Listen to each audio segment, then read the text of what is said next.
Patrick was born with the same opportunities as his elder brother Johannes, but his heart had always been different, restless, bitter and full of envy, and he wanted quick riches and loud respect. When Johannes' modest success started to shine, Patrick's jealousy turned into quite hatred. He couldn't understand why people loved his brother, why Johannes' children were well behaved, his wife loyal and his businesses flourishing. The worst part, their late father had always favored Johannes, calling him the pillar of the family. So Patrick made a decision: if I cannot rise, I will drag him down. As Patrick told the native doctor that he want poverty to cling to his brother like a shadow and everything he touches must crumble. The native doctor smiled, "It will be done.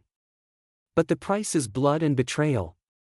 Patrick did not hesitate. He returned with a goat, a fowl and a secret item, a pair of Johannes' slippers stolen from his doorway. The ritual was done under blood moon. A cursed charm was created and buried behind Johannes' house. The cursed charm, the manipulated spirit of their grandfather. They destroyed all Johannes has built from scratch. Patrick performed a dark ritual to bind the spirit of their dead grandfather, forcing it to act as a spiritual weapon against Johannes. This spirit, twisted and manipulated, became a source of torment, blocking blessings, bringing sickness and scattering opportunities. Suddenly all his businesses crumbled one by one until he was left with nothing. Business deals failed at last minutes. Johannes fell sick frequently due to depression. His name, once praised, began to attract strange rejection. People whispered that Johannes has lost favor. But he did not know why. Him and his family, they fasted and prayed. He was always in pain. He held his wife at night as their children asked, "Daddy, why is there no food to eat in the house?" But still Johannes, he refused to curse God or retaliate.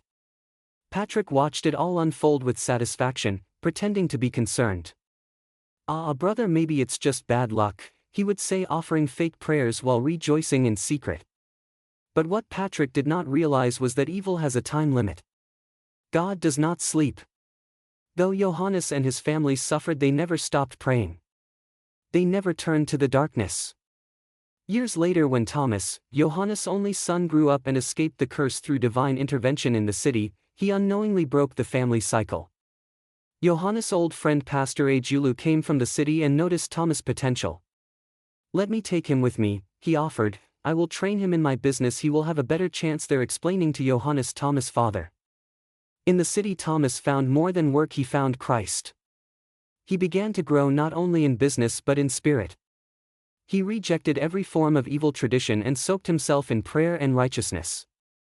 By the time he was 30, Patrick owned several shops, helped youth start businesses, and had become a man of wealth and integrity. His success, earned through faith, discipline, and prayer, began to unravel Patrick's curse. Johannes' best story seemed over, but God was only quite not absent. What Patrick tried to bury, God was preparing to resurrect. And it was Thomas, the seed Johannes had watered with love and integrity, who will grow into the tree that would shade them all again. The day Thomas returned to the village with his God-servant fiancée, Deborah, Patrick's evil began to collapse.